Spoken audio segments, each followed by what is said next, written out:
Welcome, everyone, to the Paranormal Pride. I'm your host, Denise Pridemore. You might remember me from years past. and here's Ron. I know you haven't seen us in a while, but we've been really busy. We're AI. Yes, we look like we're AI now. No, we are AI. No. Yes, we are. Yes, we are. Absolute incompetent is maybe what it is. But yeah, we've been gone a little while. We've had a lot of changes and stuff in the last few months.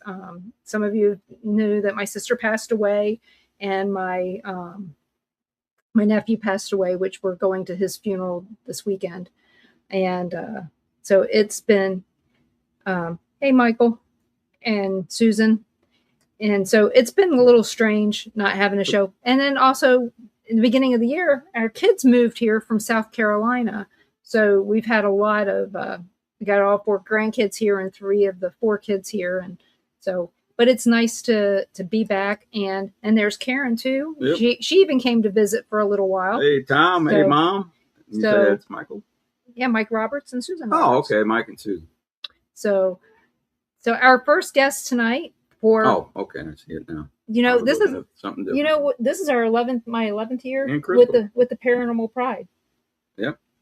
So we had an anniversary while we were off the air, 11 years of the Paranormal Pride. And because of that, we wanted to have somebody special come on as our return guest. So we asked our good friend Charlie to come on. And those of you who know Charlie, you know him as Charles Fort, or you know him as Charlie. And you knew him from Boogie Man Radio and hanging out with that deadweight David Glidden. No, we love David Glidden. So, but we'd like to welcome Charlie to the show. Hey, everybody. Hey, Charlie. So, how's it going? Fine. That's so do you feel special now? I feel very special, yes. And not in the traditional sense, but I do feel special. What do you got behind you? Those cards? Well, so I got a whole gaming setup of board games and other things over here. And then one of my roommates actually collects what's called Pop Funkos. So figured this is, it must be a good spot to just kind of set up and hang out. Yeah, we just saw a bunch of those at the Paranormal conference. We were at Didn't know a thing about it. But... No, we were at a paranormal conference over the weekend. Oh, good. Last weekend, not this past one. We went to the Deep South Paracomic-Con in Enterprise, Alabama. And we ran into Frank Bennett, who's a frequent guest on the show, Ken Gearhart, which he's going to come on the show, he said, and a few other people. Litriana's going to try to come on, as well as some other people. So It's going to be great. So it was who? Leonard or who's on? Jeremy Leonard. Jeremy. Oh, okay. Jeremy Leonard, met him. Really nice guy. Awesome. Like I said, we met a lot of people. You know me. I go to these things. No, you guys meet people? What? Yeah, I don't talk to anybody. No. But yeah, it was only a 2-hour drive. And Frank Bennett came up he moved to Florida from Ohio. So it wasn't too far for him. So we got to goof off with him. Nice. And we got to meet this really nice lady. And had dinner with her and Frank, and her husband played the dad on Teen Wolf.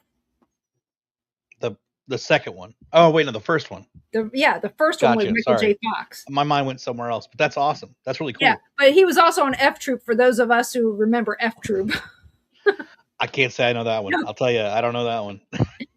So we missed probably well before my time. Yeah. It is, but this guy had a really long career. Now, if you saw the Longest Yard, the first one with Burt Reynolds, he played caretaker. Okay. Yeah, so you'll know that part. Everybody has a memory of this guy, but I guarantee nobody knows his name. No, he's one of those, right? Like, oh, that guy. Yeah. Okay. Yep. Yeah. Yeah. Yeah. She was sitting at the table, and I saw all the pictures, and I said, "Well, I know who this is, but I don't know his name." Yeah. And she said, "Well, I was married to him, and for 20-something years." Oh, wow. He just passed away 5 years ago. Yeah, I think his name was James Hampton. I was like, oh, wow. Okay. But yeah, really nice lady. She made us laugh. She's an actress in her own right. Yeah. But my thing is she's going to be in a movie here soon, and she was trying to not tell us what movie it was or what it was about. because she had an NDA, and it's like, Mm. you can tell us anything you want. We're not going to know Right. the name of the movie. No. She kept giving us hints, and it's like, is it similar to? Not a clue. Yep. Got it. And so I told her, Wouldn't get it anyway. she goes, when was the last time you went to a movie? I went, ooh. We sat there and we thought about it. Lone Survivor. Wow. When it was new. Not even any scary movies? Like nothing? No, the last scary I haven't movie. made a good one. The last scary Yeah, fair movie enough. we went to was 1408. Okay, that was fair. That's a good one. That was a good one. Yeah, because I love because I was stalking John Cusack since I was a kid. Well, and found out I really didn't like him very much as a person. yeah. No, that's different. No, you remember I told you about that. Yeah. So, but yep, and you said there's Crystal. Hi, Crystal. Hello, everybody in the chat. Appreciate it. Yeah, Crystal. I was with Crystal when I got small. You can barely see it. But... Well, that's because I'm still learning this computer. So give it up. Right. Yeah, one of those things. Crash. Yeah, it could crash. How old is that computer? Pretty old? No, it's it's new. Oh. I got it when I got laid off 3 years ago, and I've hardly used it. Huh. So I told Ron I'm going to use it instead of trying to use my work computer. A nice computer. Yeah. Well, that's good when you use it. I mean, getting everything signed in and get everything set up. That's the hardest part. Getting that's what I did yesterday. That you want to do. Yeah, of course. So, and finding out where everything is, because I'm used to 2 other computers that. Oh yeah. I know where everything is, but so what have you been working on? Really working on, it hasn't really been a whole lot, honestly. It's mainly just been work, obviously. I have been down these last probably 5 weeks now because I broke a toe, because that's fun, right? Everybody wants to break a toe. Oh, yeah, that's right. Better than a foot. Yes. Well, I was worried that it was actually going to be my foot because I nailed it against a metal pole, and it was a pretty good size, like round pole, and I hit it. It was just in my basement. Literally, I was going to the bathroom in the middle of the night. No, I was actually just up, and I was doing some light workouts and doing some stretching, and I just turned so slightly, and I was doing like leg swings. You know what I'm talking about? Where you just like swing your leg back and forth. I got a lower back thing, so I was doing some leg swings to just help straighten those nerves and stuff out. And like I said, I turned so slightly and just nailed the pole with my foot. Ooh. So my middle toe is just now crooked forever. And it split, literally one of the bones just completely split. So it's just like, thankfully it wasn't like, here and then here, right? But it was just a slight, little curve. So went to the doctor, everything looked fine. I guess you're no longer going to be a foot model. Right, exactly. Well, my left one's good, but my right one's not good. But yeah, for sure. It no longer anymore. But yeah, it just one of those weird things. He's like, we could pin it for you for surgery. I'm like, nah, I'm good. There's nothing else you guys can do besides that. I'll just wait it out and see if it heals. And thankfully it is healing. I can actually like curl my toes and stuff pretty well now. So, but yeah, I was absolutely worried that it was like when I first did it, all 3 of those middle toes they all hurt. They were all hurting. So no picking up stuff with your toes and throwing it. No, for sure. Yeah, no monkey feet, none. So I was definitely worried, but thankfully everything's been pretty good. I will say I was pretty impressed. Didn't need any pain medication this entire time. Like haven't taken Tylenol or ibuprofen or anything. Just literally, just kind of taking it day by day. But it's not too bad once you get used to it. Eventually, I'm just tired of this shoe. Yeah, when I broke my foot, I didn't take any pain medication at all. But again, that was shocking. I mean, I know it's been 11 years ago when I fell and broke kicked the wall and broke my foot. What is it with us and kicking things? I don't get it. I don't know. But in my case, though, I didn't know I was near death. So. Oh, well, that's fair. Yeah, I didn't know that I had something called C. diff at the time. Oh, right, because you did that, and then when you went to go get checked out, they found something else, right?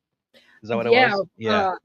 Well, I went to the hospital. I went to the doctor. They put me on medication. I took all this medicine, and then right after our wedding anniversary, suddenly I got really sick, and I thought I went to work, and I thought somebody gave me the flu.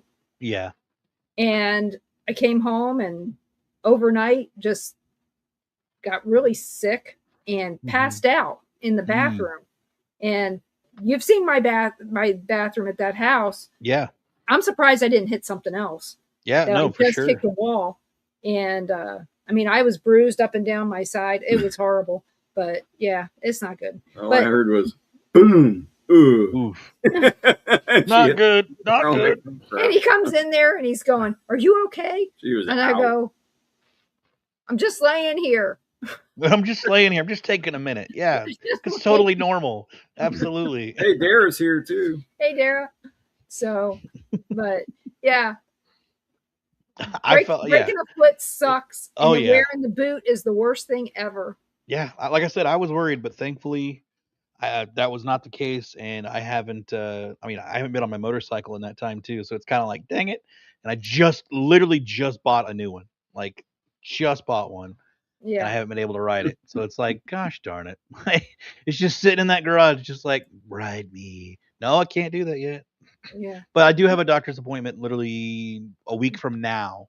So once I think the doctor is going to clear me, but honestly, it feels pretty fine. I was up on it all day Saturday and wearing my, little shoe boot thing.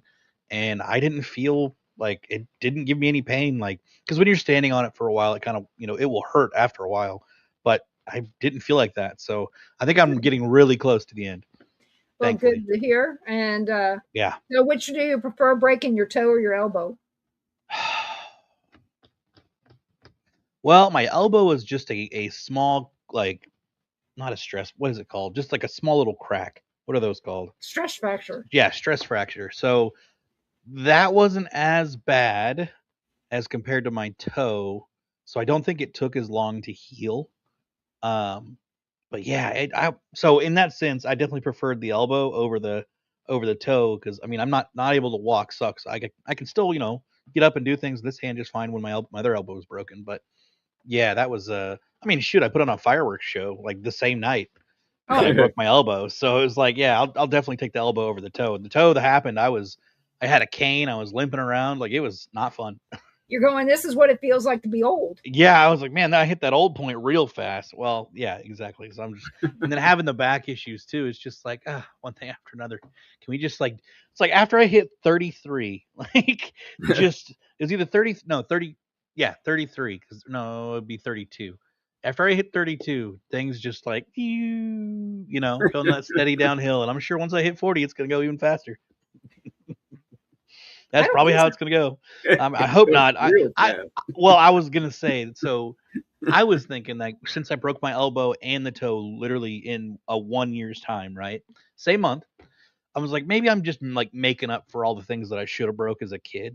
And now I'm making up for it as an adult. Tell you a secret. I never broke a bone on my own until I broke my foot. And then after I broke my foot, when I was 50, I'm standing there and they x-ray my feet and they go, "When did you break your other foot?" I was like, I didn't know I did. Right. And I said, I would assume that I did it, it was right before a vacation. I kicked something in the garage and I just went out. I just cussed and got in the car. So let's go. I just stubbed my toe. Let's get in the truck and go. That's what I said. I told him, I said, I broke my toe. Let's go. That's usually how it is. That's what I told him. I said, the beach fixes everything. Exactly. We went to Galveston but yeah, I had no clue. I just figured they told me I broke my foot. So I broke both my feet. But the only thing I'd ever had broken before was my nose, and somebody did that for me. Oh, well, teenage girls are horrible. Oh, so, yeah. Oh, and then kids. They're kids. mean. Yeah. The heads.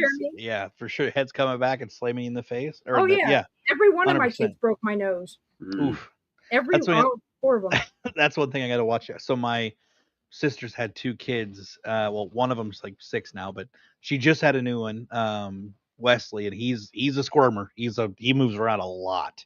So it's like, I'm sure I'm gonna have to watch out holding him. I've held him once. And he actually was sleeping at the time, so it wasn't bad. But when he's awake, he constantly moves.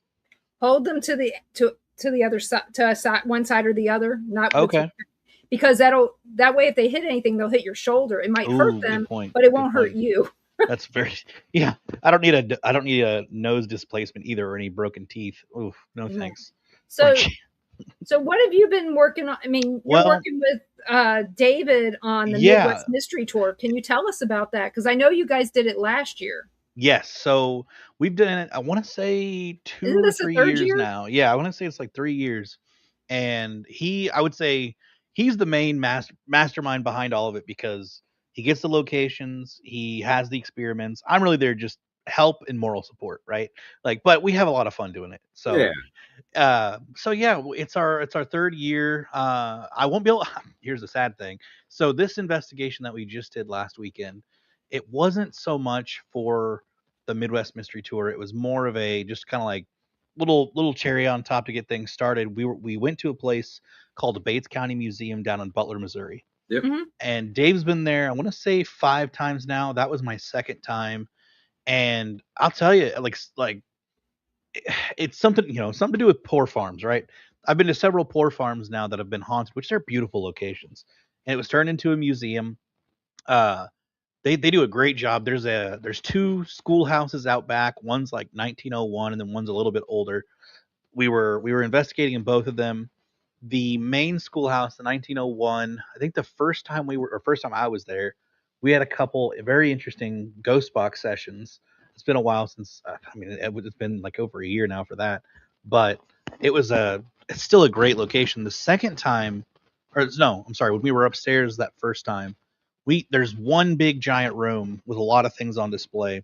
Most like old buildings, right? You have especially these like poor farm themed museums. Each room will be a different theme, right? Mm-hmm. Well, this one wasn't so much a specific theme about this giant room. It was just a bunch of different things set up. They had like a little Fallout section and like some old time, I want to say there was like a knitting rack or something like that as well. Like just a bunch of different stuff. But in this room, it was very prone. Like actually, this location, it was very. You'll be at one section and you'll hear stuff on the other side. And then after things like are happening down there, you'll go down there and start to check it out. And it's like, okay, now it's happening on the other side. Yeah. Like where we've just been came to places from. like that. Bobby Mackey's was like that. Big time. It kept throwing me off a little bit. So Dave's like, all right, well, you go down there. I'll stay down here. And it was so there's there's 2 walls going down the middle of the room. And then there's like an open gap on the left side, right side, and then right down the middle. Okay. Mm-hmm. So, like I said, Dave was on one side, I was on one side, and then we were both hearing things right in front of us, in between us. Like in this long hallway, there was things that kept happening right in the middle of that hallway. So we set up a type of, I'm not going to say a REM pod specifically. It wasn't the actual, the REM, but it was a type of REM pod that goes off of the proximity, right? And so we set that up, and what's so specific to this one is it actually goes off, or you can actually change the sound instead of just the do sound, the whatever the noise that it makes. You can turn it to music. So there's like 2 different octaves for notes. So it was like if they messed with the proximity, they could play some music with like 8 different notes. But so it was funny. So sometimes you'd have just that constant back and forth, and if they got used to it. But I will say, the one thing that we found about this location is the ghosts are still very. I mean, they're new to it. Dave's the only one that I think's investigated the place. Maybe one other person, but they don't understand the technology, right? So it's still very new to them. This last time on Saturday, yeah, and she's absolutely correct. It is like Pythian and Malvern, absolutely. I've yet to go to Pythian. I'd love to, but this place was absolutely wild. So we had just this basic setup this last time. This was really put on by the museum itself. They'd asked us to come and set up an investigation. So it wasn't so much a Midwest Mystery Tour event, but we went ahead and did a couple experiments anyways. We showed off some of Katie's new tech as well, so that was really nice. It's always fun that Dave gets to be the guinea pig of his new stuff. So it was a great time. So the main part of this investigation, though, that was really interesting, we all split up. We had 2 groups of 4 and 5. So some of us my group went out to the 2 schoolhouses first, and then Dave and his group stayed in the building. So it's nice at a location like this that we're able to split up and go to different sections. That's huge. If you're doing events, make sure you split up everybody. If you were just doing like a first floor, second floor, there's no way. Sound travels pretty easily in that building. But so Dave was in there and his group, and we were out in the schoolhouses. We had a couple of interesting things happen in one of the metal barns that has a lot of artifacts in as well. It's in between the two schoolhouses. We had we were in the building and we were doing a ghost box session, and it sounded like there was actually shuffling coming up to the doorway of the barn. So we stopped the ghost or the box real quick, and like I said, myself and somebody else heard it, even with the sound of the right going off. So it didn't sound like normal. Like normally, I probably would have wrote it off as like, oh, it's probably I'm just hearing a. Well, it happened, and it there was just grass and gravel out there, so it didn't sound like a normal like shuffling or the radio station change. So we thought it was different. So we stopped for a second. We're asking questions, and we're standing still, and all of a sudden we just hear a like what sounded like a boot on concrete, just a solid step. And nobody was moving. No, like in the direction it came from was the door itself too. So it's like someone came up to the door, waited a second, like till we were, really quiet and stuff, and we were asking questions, and then boom, you hear that step, and I'm just like, ooh, okay, that's interesting. And everybody else was like, oh my gosh, do you guys hear it? It's like, yeah, we definitely heard it. it was really cool. So that was neat out in the barn. And then to me, the most interesting part of this investigation is both teams or both groups actually had correlating events and in the same location. So like I said, Dave and his team were up on the second floor. They were down, like, so if you're in this hallway, it just kind of tees off, right? And there's a long hallway and it tees off. On the left section of the hallway, Dave got, I think it was a ghost box or something said like to the left, or like where they were at. So he takes left and he goes down the hallway, and then there was some device, or he was also asking another question, and then he got down towards the end of the hallway and he was in between two rooms. It was the women's, I think it was like the ladies' stitchery, and then the kitchen. So left, like, so he's looking at the rooms left and right. And he asked, okay, which room are you in? It was inconclusive. They couldn't tell him like which room it was in. So, but we do know that we were getting activity down in that end of the hallway. So my group now, we go up into that second floor, same thing. I start off on the right end of the hallway, just kind of asking questions, doing things. And then I kind of notice there's a mirror all the way down at the end of the hallway, and there's actually a big red exit sign behind me. So it looks like it's kind of giving like a red glow down at the end of the hallway, right? Which is, it's honestly like when you're in the dark and you see that red glow, it's kind of perfect, kind of watching out for shadows that might be going from room to room or crossing through the hallway. So it was awesome. So I got this feeling. I was like, all right, I'm going to go set up some tech down on that end instead of where we were at and see if we can get some activity. So I put the EDI meter down there, and I have the EMF going, the geophone going, which I'm going to tell you right now, geophone I have never seen go off. And I mean never seen go off. Next time bring it around me, and I guarantee it will. Well, that's what I'm saying. So the geophone, right, that's off of vibration and like footsteps and if someone touches it or whatever. As many times as I've used the geophone, which is very rarely, but I've definitely done it here and there, this was the very first time I've actually seen whatever it was set off, like the real geophone. I had to stomp on the floor to get it to set off, just to like to show off to our guests, like, hey, that you really have to really give it some oomph on the ground, because they have a carpet, and then where this thing was actually sitting was on a chair. So we're asking questions. I'm standing there kind of in front of it, and then to my left, when I'm looking at it, to my left is the ladies' stitchery in the kitchen. Now, mind you, I didn't know anything about Dave's experiences with his group. We didn't share any details until the very, I would say, middle part, but until both groups had time to investigate separately. So we're up there, we're doing our thing, we're asking questions, and I start hearing some noises to my left, and I'm like, okay, so this either came from the stitch, like, so at this point, I don't even know what the rooms are called, really. I just knew that there were 2 rooms on my left hand. It was pitch black. So I just knew there was 2 rooms on my left side. And I was like, okay, I think there's noises coming from my left, what sounded like some like shuffling or some light movement. And I went ahead and was like, hey, was that you that just moved in this room? I get a solid EMF hit just right off the bat. I'm like, okay, that's interesting. Now, I will say one thing we do one thing we do in our investigations, we do make sure people have everybody's phones on airplane mode, because EMF, airplane mode, everybody knows that. So I know for a fact it wasn't EMF from someone's phone. So the fact that it went off, and the same time it went off, a little geophone blip happened, and I'm like, okay, that was weird. Just thinking to myself, right? And so then I ask another question, but kind of like, did you have to do with the poor farm, or things like that? We didn't really get any answers on that, but I remember someone else down the hallway had a ghost box going, and it said father, and as soon as it said father, EMF hit geophone, both same time, like literally as soon as it said father. I'm like, okay, there might be something with that one. Very interesting, right?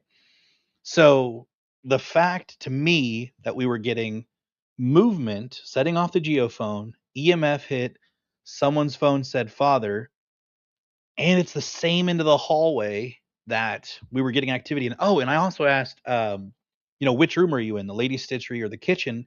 It wouldn't, like I said, hey, light up the device if you're in this room. And I waited a while, nothing happened. Light up the device if you're in this room, nothing happened. So I had the same thing where the reason they may not have answered was because you didn't say sewing room. Yes. Well, that too. Or it could have been a different room from what they're used to, right? In their time. But but women back then would not have called it a stitchery. They would have called it a sewing room. Very true. Very true. Yeah, and that's what I was wondering too, is names, or if the room was just something completely different. Maybe that was someone's actual like room they lived in back then, right? Depending on whoever we were possibly talking to. So that was very interesting. The groups were actually, everybody had a great time. We had like really no REM pod activity, none whatsoever. I was very surprised. Again, I think I'm with Dave on this. I think it's because not enough people have investigated the place to really teach the spirits on how to use technology. So it might have been, so for me, EMF going off, well, that could just be a spirit passing by, right? The geophone could have just caught like a footstep or a bump or something that happened, right? So it's not necessarily the spirit really putting in major effort to try to use a piece of tech. So we were just like, okay, maybe they're just not used to it. So we definitely want to go back. We would love to do another event there, or just a normal investigation. But Dave right now, he has an event at Emmaus Village on the 23rd of October, and his special guest is Katie Stafford. So they're going to be putting on some pretty crazy events for that, or pretty crazy experiments for that. I'm excited to see what they do. Unfortunately, I will not be at that one. I've got prior commitments that weekend. That's the same weekend as the Bushcraft and Bluegrass Camp Fest that Jason Kupsik puts on. Yep. So, and I've had that on my calendar since last year. So it's like, sorry, Dave, I got previous commitments, man. But there'll be more investigations. And it might not be freezing ass cold. Yeah, well, exactly. It was last year. It was like, and thankfully, I will say, I'll tell you that the trick that I found when camping, even in the winter, if I don't want to bring my my hot tent setup to where I have a stove, the thing to do is get the not the hand-sized small hands, right? But the slightly larger ones. Yep, and just stick it in your literally warm that sucker up. I put 2 of them personally. Oh yeah. And put them both down by your feet, because my body was plenty warm like otherwise. Mm-hmm. Put them down by your feet, have some socks on, have some pants on, because obviously skin contact with those things will burn you. Oh yeah. Oh yeah. But if you have clothes on and you put those things on your feet will stay toasty the entire night. How many times I've told you that though. Yeah, I'm just saying it works. Okay, I finally tried it. Well, that wasn't the first time. I tried it 2 years ago and it worked flawlessly in the winter. It was great. Yeah, it does work great because we've had some really cold nights in at McPike. So that's fair. So okay, well, so I gotta get down to Pythian now. I gotta make a trip down to Springfield. Oh, you gotta go. Yeah, we She's telling me I got to go down. Ron, you have to. Yeah, you definitely got to. And Ron's mom said to tell you hi. She's in there. Thank you. So I thought I saw her. Yeah, thank you so much. Appreciate that. And hey, Dan, in case you're still there. Yeah. Didn't want to stop him from talking. No, so we are coming to St. Louis. Really? On October. Well, we're going to go to McPike on October 17th. Ooh. And then we'll be in St. Louis on October 18th and coming back home sometime. I will be in Marthasville the 17th. Where's Marthasville? Marthasville, Missouri. That's over by Union and I think Washington. I won't be too far from you guys. Is that for that other event? That's for a like a paranormal event at Emmaus, but during the day I will gladly stop by and say hi. Okay, well, like I said, we'll be at McPike. I'll gladly go to McPike too. Okay. Every chance going there is a great time. And we should be. I know where you're talking about now. My brain just went. Yeah. I want to say it's to the Emmaus is to the north. I want to say of Marthasville, or I can't remember. No, Washington's to the south. I'm pretty sure it is. And then Marthasville is like to the west, I think. But yeah, I'll be in that area for sure. And Dara and Caitlin, they'll be at McPike with us, of course. Nice. It's our yearly camp out. Awesome. And now it's our yearly camp in. Okay, so the camp out's the 17th. Yep. Yeah, it's only for volunteers. Okay. But last year we slept in the house. Oh, did you? We saw you last year. But you slept in the house last year? Yeah. Don't you remember? You guys came out last year. Oh, no, I know. We came out, but I didn't know you guys got to sleep in the house. That's cool. Yeah, we got to sleep in the house. We slept in the gift shop. Well, hey, that's still part of the house. You know what I mean? we were the best gifts ever to Dara, Caitlin. They didn't know we were coming. Oh man, wait a second. When you guys came out the week after. Oh, that's why. Okay, yeah, no, you're right, because it wasn't the camp out. It was just the tours. Yeah, that's right. That's what was going on. Okay. Oh, sorry, my camera did its thing. 1 second. Yep. Well, that's okay. Nobody wants to see my ugly mug anyways. I'm kidding. I'm kidding. Give me a second here. See if I can get it to work now. Hey, and we're back. This is a different one though. But yeah, we're looking forward to going back to McPike and seeing everybody there again. Yes. We have so much fun there. So I'm excited. I love that event. It's one of my favorites. I'm hoping I can make another one eventually, but sleeping in that bathtub is here. Where is that at? It's a cast iron one. Yeah. Oh. They've actually done a lot of work. The floors are done on the first floor. They're working on the floors on the second floor, and there was some stuff down in the basement. They actually took some pictures of the old boilers and things like that. So Eric's been working in the basement too. Awesome. So, but yeah, it's sad we don't really have an official camp out anymore. It's just just us volunteers that get to go back. Yeah. And I guess have a little reunion. Yeah. And get to see Sharon and George and. Well, I definitely want to. I know during the day I'd love to stop by and say hi to you guys for sure. Well, I'll let you know what time we plan on getting there because we'll be on. I know that we're going to be the afternoon. Yeah, because on Friday, on Friday I know that we'll be in Spring Hill, Tennessee. Okay. Because there's an Andy's there. Oh, Andy's frozen custard, eh? Yeah, got to stop there. We don't have them. Oh, really? You guys don't have any of those down there? Oh, no. Man. The closest thing we have is Culver's. They do in the Tampa area. Yeah, they do have them in the Tampa area, but. So I take it that's one thing you guys really miss from up here. Yeah, we go here's a quick story. We came back from the cruise. Mm-hmm. We got our room. Next morning we get up. We went to get some lunch because we got in like at 2:00 in the morning. Of course. And we go get some lunch and we go to Andy's. Okay. Right after lunch. We go about and we do our stuff and Ron goes, "Let's go to Andy's." I go, "Well, I hope that girl's not still working." Right. That's hilarious.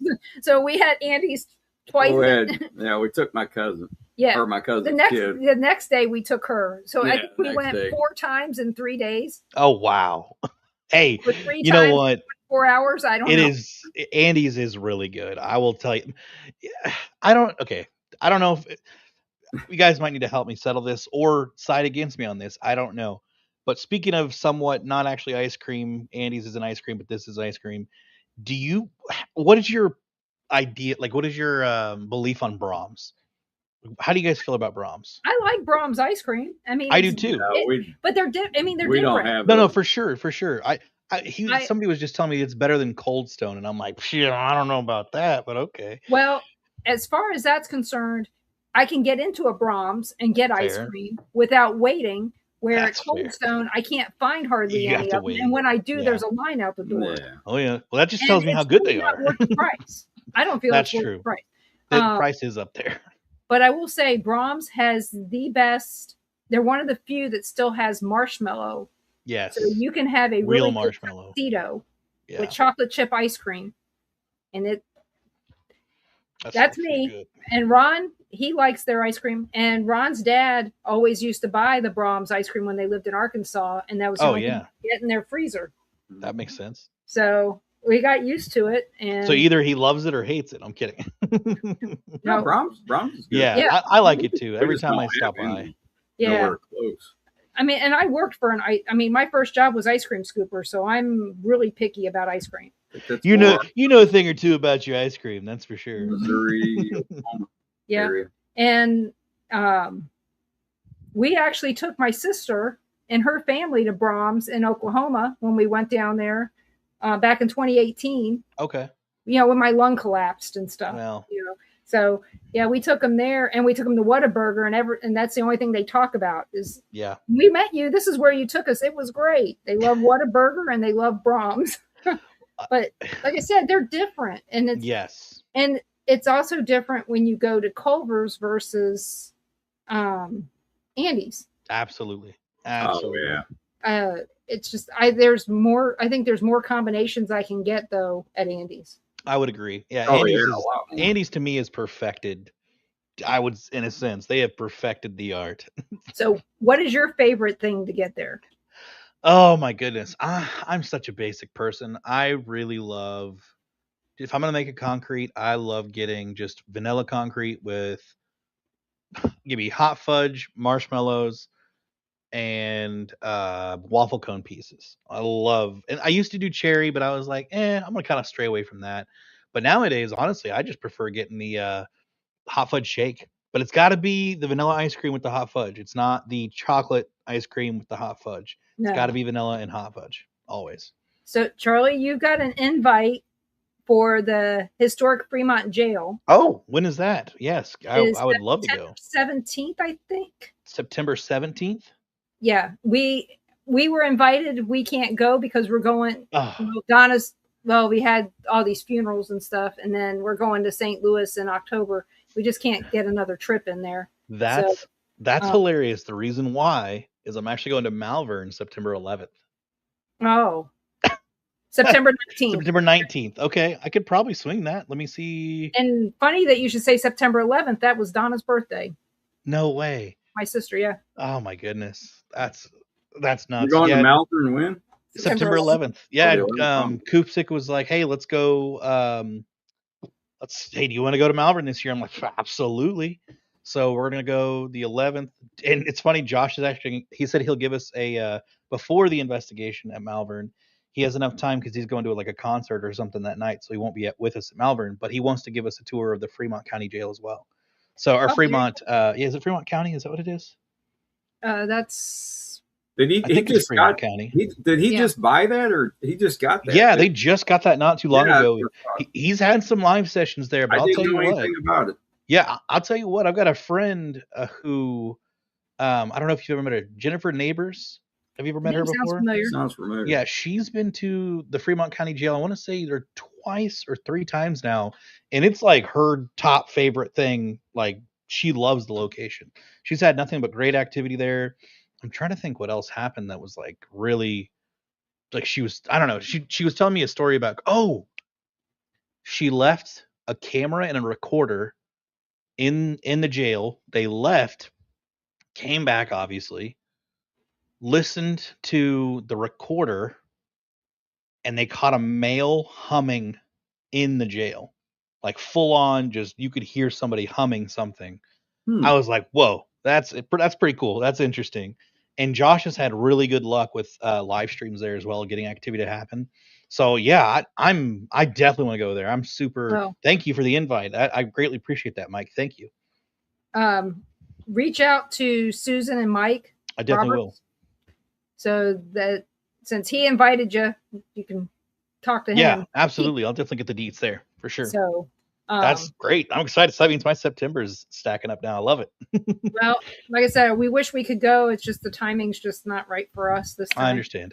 So, plus, I mean, my sister dying for me, my sister dying in May and my nephew dying in July. Wasn't saying perfect when your sister died. I was looking at Susan's comment. I've only worked like 6 weeks out of all this. Okay. I was like, oh God, I said that at a horrible time. I'm sorry.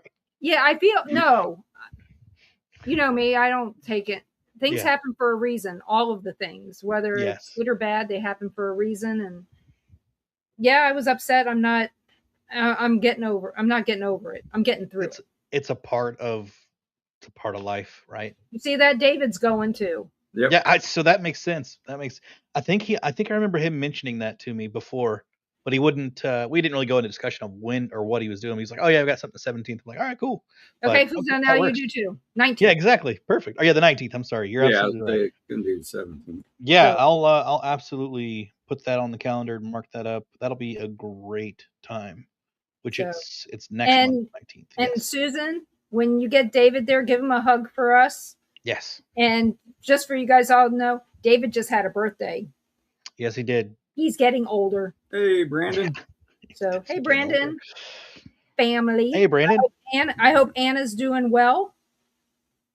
So, yeah. But yeah, we miss David. I sent him a happy birthday message. He sent me back a bunch of crap. I told him to basically I sent him a message of somebody like coming out of a birthday cake and just going like this, it was a dude, but because we like to keep it classy, but it was funny. You should have sent him a set of avocados jumping out of a cake. Yeah, that'd have been worth it for sure. But I mean, other than that, I went to I'm trying to think what else there was. Yeah, that would have been hilarious. I think, I went to a Paracon down in Caney, Kansas. Koopsik and I went down to it. It's called, I am totally Bordertown Paracon or something like that.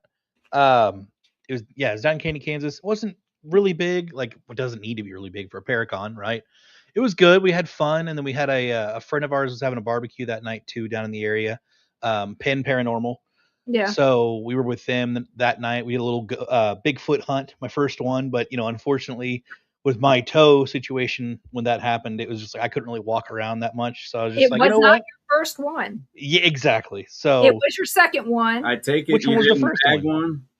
Your first one was with us in the graveyard. I didn't count that as a Bigfoot hunt. I thought that was a ghost hunt. I beat on the tree and everything. Okay, you did. I do remember the tree knocks. That's a good point. Yeah. That's a very good point. Freezing my ass So you didn't bag a Bigfoot, huh? No, I didn't bag one. No, it was. I'll tell you what, it was pretty cool. One of the Pinn's sons had a rifle with a night vision sighted in. It was really cool using that, kind of looking around for it because we didn't take it off the gun or anything. We just kept it on the gun and looked through the trees and stuff to see if we could see Bigfoot. But yeah, that was really cool. But again, didn't get any ticks on me, so that's good. Okay. That was another plus to not having to walk around, was didn't have to deal with the ticks. So I just stayed at the side by sides and called it good. It was a good time. Same as me. I sat by the fireplace or by the washer drum filled with fire. Yeah, we didn't have to worry about ticks. Yes. No. Yeah, exactly. You just had to worry about other hunters. Well, that'll happen, right?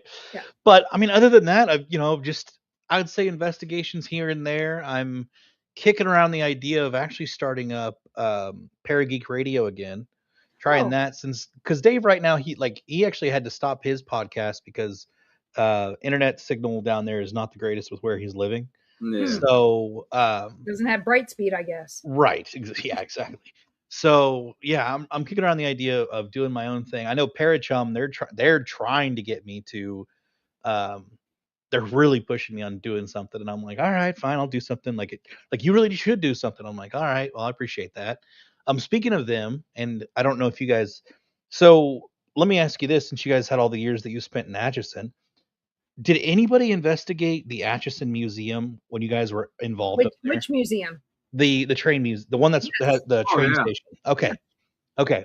I wasn't for sure if people had investigated it or not because I can't remember who runs the events, but they asked Chumming to host an event there, and we were there. I will tell you, unfortunately, it was only 2 hours, but I do understand it was for a specific event. But man, I honestly wasn't expecting a whole lot. Yeah. Really wasn't. I mean, it was the old train. I mean, it was the old train depot. I mean, it had a lot of different things have happened there.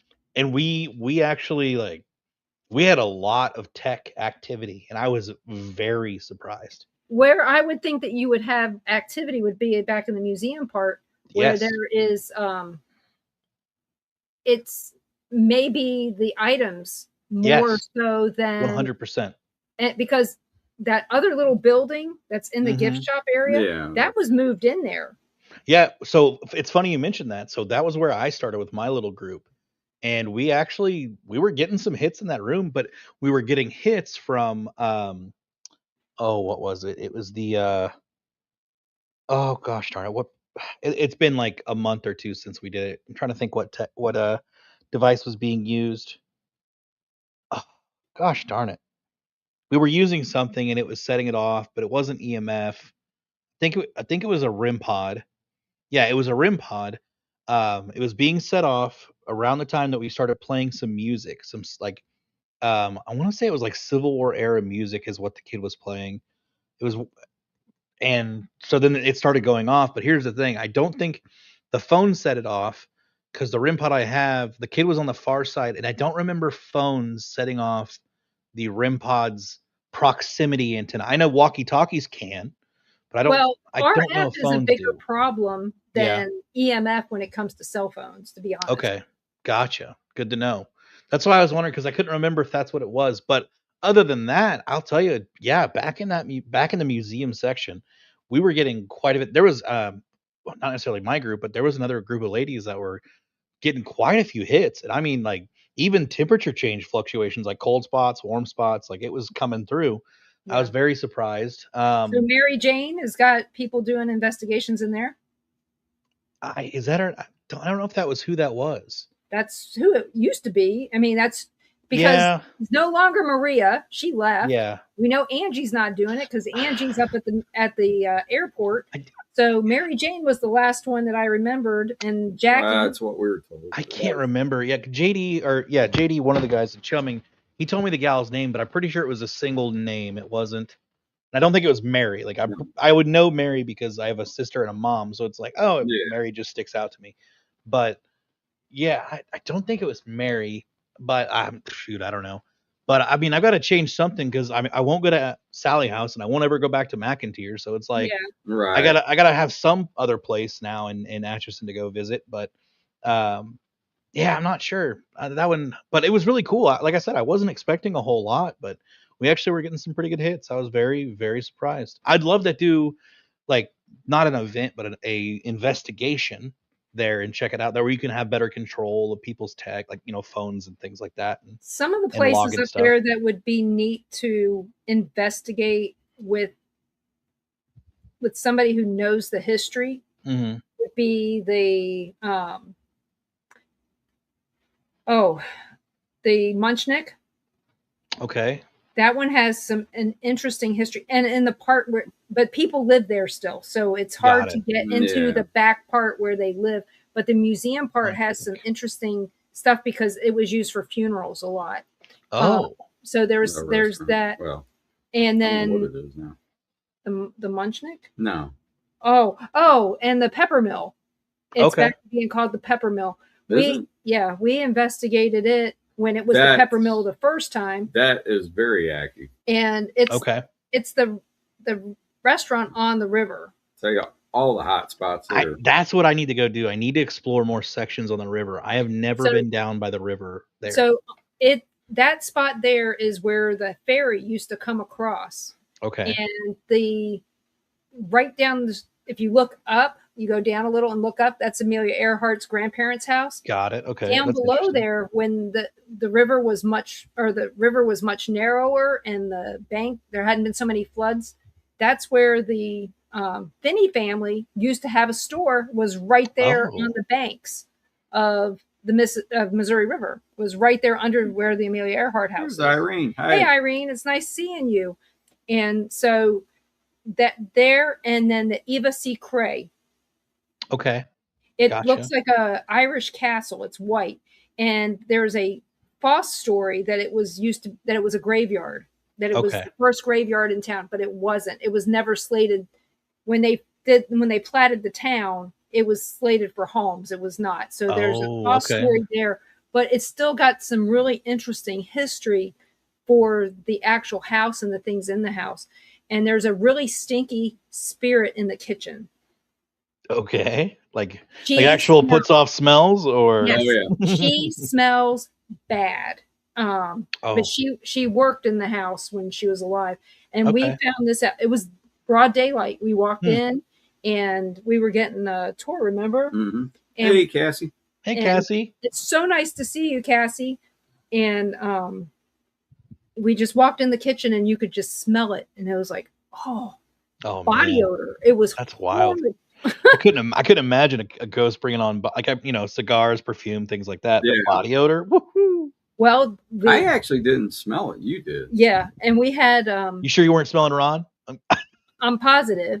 But I'm kidding. Well, if you go to the pepper mill, upstairs, let me know. I'll tell you where to go. Okay. So only the men smell the perfume. The women don't. So upstairs, we found that out. You go up the stairs, around the back, found out why. Behind the bathrooms, and the building on the one side used to be a cracker factory. Yeah. But its own part of that is the storage for the pepper mill. Oh, interesting. And it was also a hotel at one time. Okay. In fact, if they still kept it, you can see Madame Lulu's wallpaper from her bedroom upstairs behind the bar. Was a name like Madame Lulu? Yeah. Okay, gotcha. So, needless to say, Leah got slapped there for misbehaving. Really? Oh yeah. We were having. She wasn't being in line, huh? No, I'm kidding. No, she would not. She was having a fit about something. She said it just reopened as a Mexican restaurant. Oh, sweet. That's what I said. I don't know what it is now. It's changed so many times. I don't know. Cassie will have to give me the lowdown. Yeah, we got into it when it was the pepper mill. Get to know the owner real well. Yeah. And then, so it was the pepper mill at one time, and it was the river house. That's what we did. Yeah, we did. That's all it takes, man. People want to know that you care. That's the main thing. Yeah. Like, what was I talking about the other day? Oh, so like, Jason, he knows how to talk to people about getting into locations and stuff. Like, there's a location in Butler that hasn't been investigated in a long time, and the Historical Society reached out to this person, but they have yet to answer them back. But Jason, never talking to this person before, messaged him one time and was like, "Yeah, sure, why not?" So we got a date locked in to go down there too. So I'm hoping to that this, because it's with it's the oh gosh, is it the county sheriff? I think is who owns it. And what I really want, though, is I'd love to get into the old high school down there in Butler. I've heard that's supposed to be crazy active. I know somebody now from Show Me Paranormal or Show Me. Do you guys know them at all? I can't remember. I think I do. Sounds familiar. I can't tell They you. haven't done anything in a while. It's been a while since they've investigated. Oh, then that could be. Aren't they out of Harrisonville? I want to say possibly. I know it's down south, like Harrisonville. Like one of the gals that she's connected to, or she works at the Bates County Museum. She is, she's tied into it. It's oh my goodness, it's not Stephanie. I'll get one of the guests' names confused. Christine, Christy, something like that. I'm blanking right now, but yeah, met up with them. They're really great people. But yeah, I'm trying to get into that high school. From what I've heard, it's just stupid active. And that's what they were saying too, is it's very highly active. And the place we're looking at going now is the old jail, the old county jail in Butler. Yeah. Oh, yeah. So I have heard that is. Yeah. Yeah. Not the one that they held Michael Vick at, right? No. Because that was a secret. Nobody was supposed to know he was in Butler. They all thought he was up in Leavenworth. No, this is the actual old county jail where this was described to me, and I was like, oh my gosh, that's nuts. So you go up to the second floor, you go to the very north end of the second floor, and there's like a closed off section. That was a doorway that led out to a platform on the backyard. That was the hanging platform right off the second floor. Mm-hmm. Literally right off the second floor. So it's like, we're going to obviously investigate the whole place, but that first floor, or not first floor, I want to go outside and investigate that area as well, just like right outside. So after being told that by the lady at the Historical Society, I was just like, oh my gosh, because I didn't know anything about this building, and my friend didn't tell me anything about it either. They actually said, well, we think there was some hangings down there because the guy's got pictures and this is what he's told me. I'm like, oh, okay, great, whatever. So the fact that was a thing just blows my mind away. But yeah, so I'm definitely looking forward to that. It's Jason arranging it, of course. So it's just like, I think it's like Jason, me, Larry, possibly Dave if he can go. But we're keeping it pretty tight because it's not a huge building either. I want to say no, it's not very big. No. 2, 3. I've been to Butler hundreds of times. I mean, I had the store down. Yeah, it's there. right off the square. It's right off the square. Like, I didn't even know the museum was haunted. Yeah, how did David find out about the museum? I think Dave's been going through this, which I mean, I think it's awesome, but he's been going through this. No, he was out driving around, because he was doing this thing where he'd go to old towns for a little, like just driving to old towns, checking out old buildings, and he saw the building and he was like, "Oh my God, I've got to check this place out!" Right. And so he found out it was an actual historical society / museum, and got in there and started digging up the history. We actually filmed some vlogs there in an episode, and it was great. We had a lot of fun doing it. But yeah, that's how he got the connection. And I think, like I said, he's been there about 4 or 5 times now. But it's a great place. It really is. It's a lot of fun. I would say I have such a deep respect and love for places like that, just because they actually care about not just the building itself, but preserving the history of not just the county, right? It's a county museum, but I mean, you have the 2 old schoolhouses out there too. Like, it's just, you don't see that much anymore. And I'll tell you, kind of leading into this, like where I'm going. The other day I was watching a video on Kansas City and some of the old locations in KC. What it was the somebody took a bunch of old photographs from like late 1800s to early 1900s and put them into AI, and the AI colorized them and brought them to life as videos. Loved it. I thought it was amazing.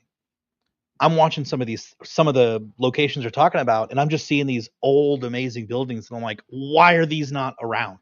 Why are these not still standing? Yeah, because in the 20s, they went and got rid of a bunch of them. Yeah. Literally to the sense, in the 20s, they got rid of a bunch of them. Now, also, as you guys know, fires were a huge problem for a lot of people back in the day. Not only just for arson, because we all know arson and people they used fires to get rid of everything, but accidents do happen. And back in that time, electricity wasn't the most popular thing in the world. Fires wasn't reliable. Exactly. Wasn't as reliable for sure. So it's a shame, obviously, but man. And then also hearing that the nicest Victorian age houses in Kansas City were all on Troost. Yeah. Troost. I'm like, are you kidding me? Troost. Well, that and Warnell. Oh my God. Have you been to the John Warnell house? Yeah, I've actually, I did an event with Peggy there. I want to say 2 or 3 years ago now, but it was a lot of fun. We had a great time. It was. We went about 20 years ago, it seems like. Yeah. I want to hit up, like, so I didn't know this, but Kansas City has a lot of like historical markers for Civil War stuff around KC. Oh, yeah. And I'd love to do like a historical marker hunt kind of thing and check it out, because to me, like, obviously the Battle of Westport, huge. I want to go check out stuff like that, which is why I do believe there are several haunted locations down in Westport. There are definitely several haunted locations. Some of those old buildings, there, not to mention some of the bungalows, absolutely, in the area, and not because they're old, but because of the stuff that actually happened. Yeah, in that area. Did you know that the Sprint Center, before they built the Sprint Center, it was a parking lot? You want to know why it was a parking lot? Why was it a parking lot? Because every building that had been there had burned down. Interesting.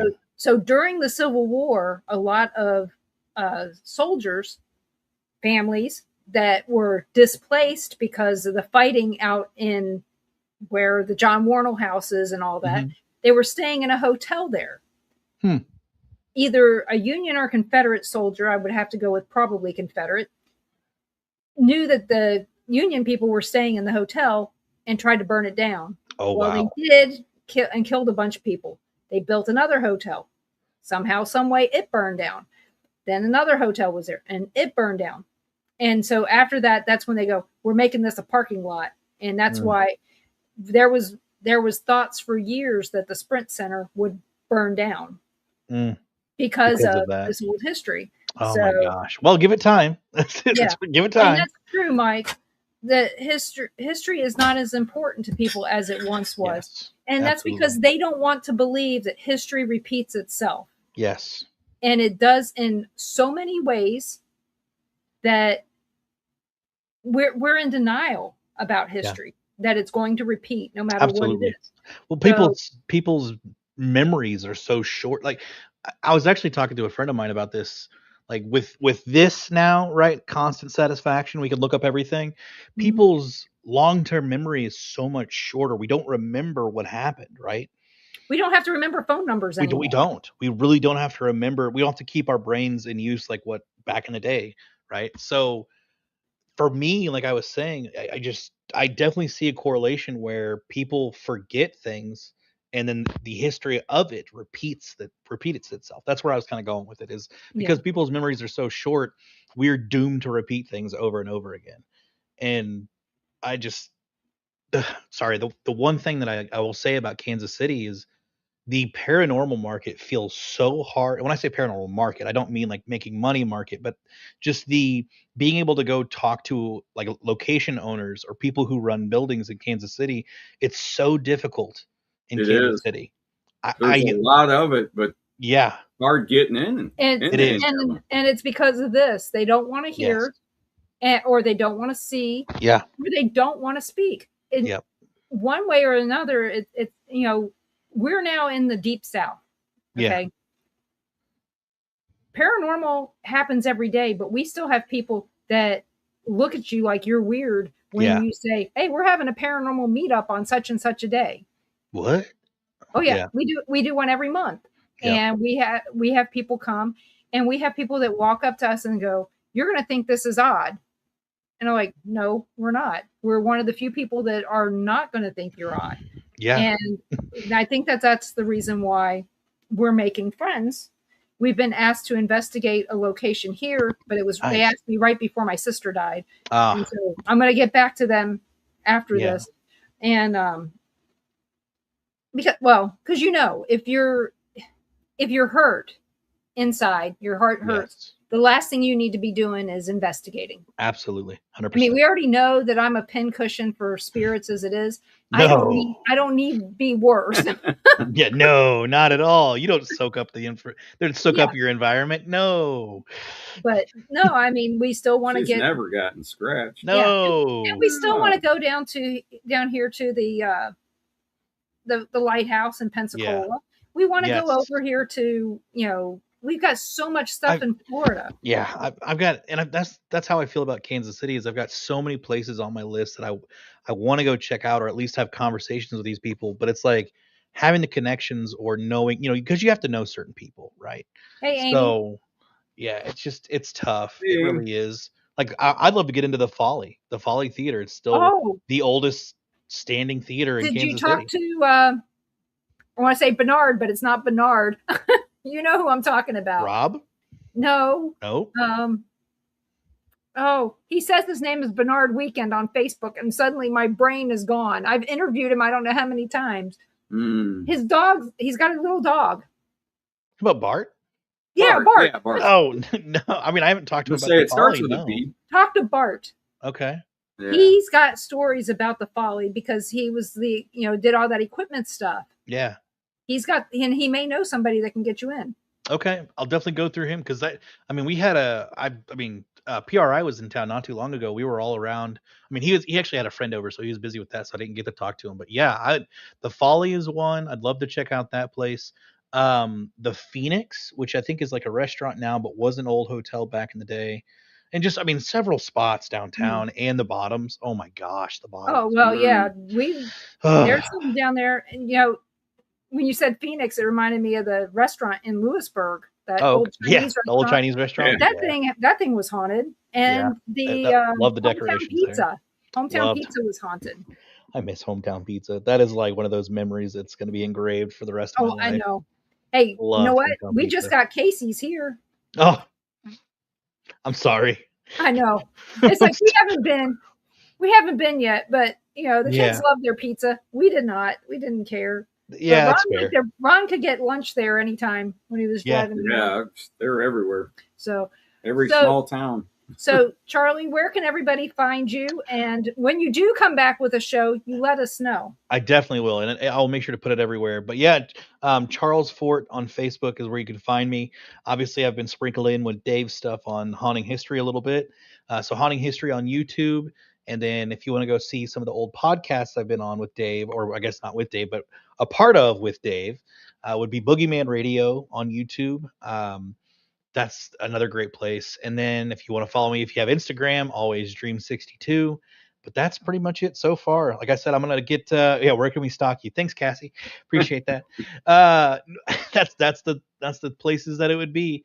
Now, obviously, I think I don't have messaging on the Boogie Man Radio site, so I don't know if that's even a thing. But just mainly Facebook, honestly. If you send me a thing on Facebook, I'll probably accept it or follow or whatever.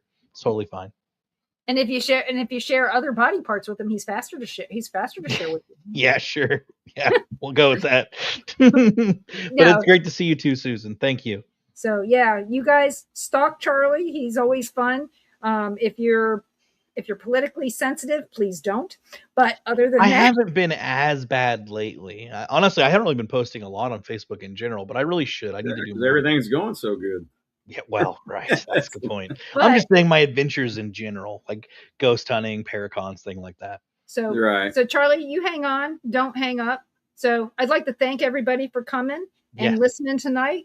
We may have a show next week. I'll let you know for sure in the next couple of days. Like I said, we're going to Virginia Beach for my nephew's funeral, and I don't know if I'm going to have service or not where I'm at. So I'm going to try. I should. Knoxville, I think. Yeah, Knoxville does have internet, but will my hotel have? Got a little college there, University of Tennessee, something like that. Yeah, and who knows? We may have break speed internet there. Who knows? True. So, but thank you guys all for coming, and join us each and every Monday night at 7 p.m. Central for the Paranormal Pride. I'm hoping it's going to be each and every.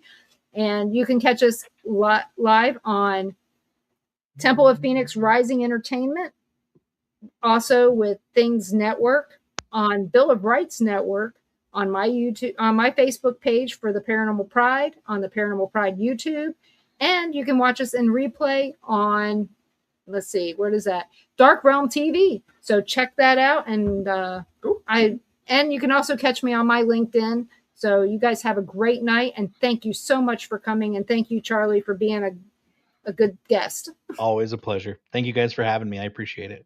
Good night.